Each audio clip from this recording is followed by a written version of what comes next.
Okay, so starting reviews of my books in 2024, it is May 1st. I have read 93 books this year. So I went back to see what the very first book I read this year was. It was Frida McFadden's Never Lie. So previously, I only read smutty romances. The smuttier, the better. So I wanted to break out, in the first couple of books I read, like trying to get into like thrillers and different types of things, were Alice Feeney, love her, and Frida McFadden, also love her.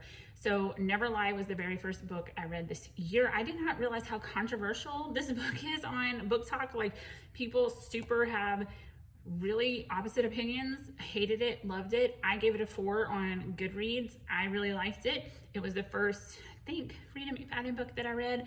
Yeah, like, okay, the only thing that really got on my nerves about it, if you haven't read it, it's about a couple who they're going to buy their new house. They're recently married and they go way out in the middle of nowhere to look at this home that they want to purchase. It is the home of a psychiatrist who disappeared like years before or whatever.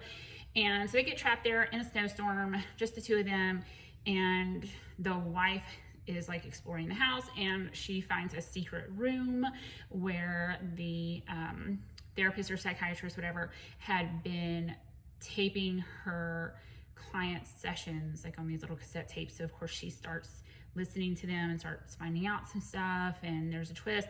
The one thing in the book that is really repetitive is she keeps saying, oh, you know, I've known my husband for like a year. Oh, I don't know how well I know him. Like, oh no, like over and over, like, oh, and this just goes to show how much I don't know. Yes, she doesn't fucking know him. We get it. She doesn't. She thinks she knows him. She doesn't. Okay. Anyways, I am pretty good at knowing what's coming or who did it, especially like in movies and stuff. I'm always the one like, yeah, it was, you know, the pastor with the shovel in the barn. You know, like, I'm the one, like, I know.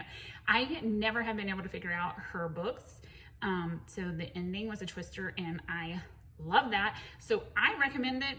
I gave it 2 thumbs up, but some people really have strong opinions otherwise. But yeah, okay. So I would read it. I would read it again.